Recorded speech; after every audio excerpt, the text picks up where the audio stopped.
Hi guys. இன்னைக்கு இந்த வீடியோவில் சமீபத்தில் தெலுங்குல ரவிதேஜா நடிச்சு ரிலீஸ் ஆகியிருக்கிற பாரத மகா சையுலக்கு வித்யாபதி படத்தோட முழு கதை விளக்கத்தை தான் பார்க்க போகிறோம்.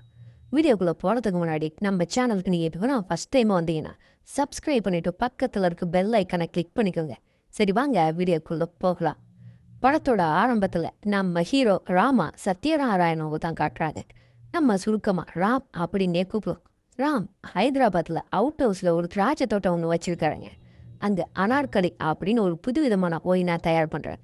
அதை எப்படியாவது பெரிய லெவலில் டெவலப் பண்ணணும்னு சொல்லி ஸ்பெயினில் இருக்கிற பெரிய கம்பெனிக்கும் அனுப்பி வைக்கிறார். ஆனால் அந்த கம்பெனி இவருடைய இந்த அனார்கலி ஒயினை ரிஜெக்ட் பண்ணிடுறாங்க. ஹீரோவுக்கு ஒன்றுமே புரியலை. ஏன்டா நம்ம ஒயினை ரிஜெக்ட் பண்ணாங்கன்னு தெரிஞ்சுக்கணும்னு முடிவு பண்ணி ஹீரோ அவரோட பிஏ லீலா கூட சேர்ந்து ஸ்பெயினுக்கு கிளம்பி போகிறாருங்க. அங்கே அந்த கம்பெனியில் வெயிட் பண்ணிட்டு இருக்கும்போது தான் நம்ம ஹீரோயின் மானசாவை பார்த்த உடனே லவ்லே விழுந்துடுறாருங்க.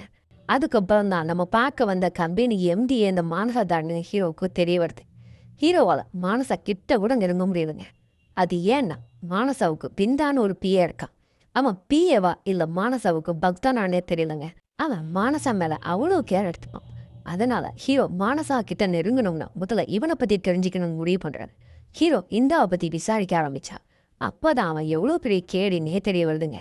அப்படி அவன் என்ன பண்ணான்னா மானசாவோட போட்டி கம்பெனியோட சேர்ந்து மானசா கம்பெனிக்கு வர வேண்டிய நல்ல நல்ல ப்ராடக்ட்ஸ் எல்லாமே ரிஜெக்ட் பண்ணி மொக்க பிராண்ட்ஸை எல்லாம் ஓகே பண்ணுறான்.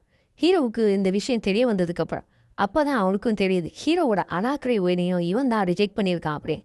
இதனால் காண்டான ஹீரோ இதை எப்படியாவது மானசாவுக்கு புரிய வைக்கணும் அப்படின்னு சொல்லி முடிவு பண்ணி ஹீரோ ஒரு பிளான் ஒன்று போடுறார்.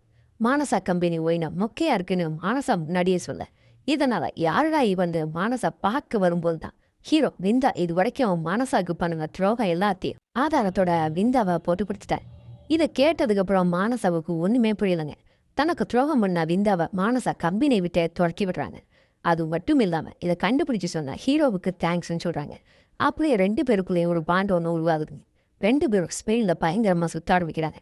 அப்படி ஒரு நாள் நைட்டு போதையில் 2 பேருமே ரொம்ப நெருக்கமாயிடுறாங்க. அதாவது மேட்ரு பண்ணிடுறாங்க.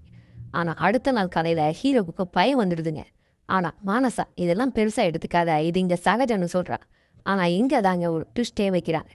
ஏன்னா ஹீரோவுக்கு ஆல்ரெடி ஹைதராபாத்தில் பாலான்னு ஒரு மனைவி இருக்காங்க.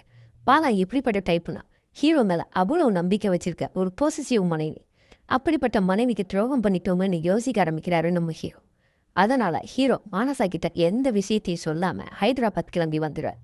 ஆனால் இங்கே தாங்க அடுத்த ட்விஸ்டே ஆரம்பிக்குது. அது என்னன்னா மானசா பிஸ்னஸ் விஷயமா ஹைதராபாத்தும் வராங்க. அது மட்டும் இல்லாமல் ஹீரோவோட மனைவி பாலாவை மீட் பண்ணி 2 பேரும் ஃப்ரெண்டும் ஆகுறாங்க. இந்த விஷயம் தெரிஞ்சதுக்கப்புறம் ஹீரோவுக்கு வேர்த்து குருவத்து போகுதுங்க. உண்மையை சொன்னால் பாலா பிரிஞ்சிடுவா. சொல்லணும்னா மானசா விடுறதா இல்லை. என்ன செய்யறதுன்னு யோசிக்க ஆரம்பிச்சிட்டார். இதுக்கு நடுவில் மானசாவோட அண்ணா ராகேஷ் தன்னோட தங்கச்சியை யாருக்கு ஏமாத்துறான்னு கண்டுபிடிக்க ஹைதராபாத்துக்கு ஒரு சைக்கோ மாதிரி என்று கொடுக்குறார். தான் தங்கச்சியை ஏமாத்தினவன் எவனா இருந்தாலும் சுட்டு தள்ளுவேன் துப்பாக்கியோட அலைகிறார். ஹீரோ மாட்டிக்காமல் இருக்க சிசிடிவி கேமராவை ஆஃப் பண்ணுறது, கரண்ட்டை கட் பண்ணுறதுன்னு லீலா கூட சேர்ந்து ஏகப்பட்ட காமெடி பண்ணுறார். கடைசியாக ஒரு கட்டத்தில் வேற வழியே இல்லாமல் பாலாகிட்டையும் மானசாகிட்டையும் உண்மையும் சொல்லிட்டார். நீ என்னை எப்பவும் பக்கத்துலேயே வச்சிருப்ப, ஸ்பெயினுக்கு மட்டும் தனியாக அனுப்புடு. ஆனால் அங்கே போதையில் தடுமாறிட்டேன்னு எமோஷ்னலாக பேசுகிறார். ஆனால் 2 பேருமே ஹீரோவை மன்னிக்கிறதா இல்லை. இதனால் ஹீரோ ஒரு மாஸ்டர் பிளான் ஒன்று போடுறார். அது என்னன்னா ராம் ஒரு ரேஸர். அதனால் தனக்கு பெரிய அடிப்படாமல் இருக்க ஒரு ஆக்சிடென்ட் ஒன்று பிளான் பண்ணுறார். அது மாதிரி ஆக்சிடென்ட்டும் ஆகுதுங்க. ராம் ஹாஸ்பிட்டலில் இருக்கிறத கேள்விப்பட்ட 2 பேருமே ஹாஸ்பிட்டலில் ராம பார்க்கறதுக்கு வராங்க. 2 பேருமே அவரோட நிலைமையை பார்த்து மனசும் இறங்குறாங்க.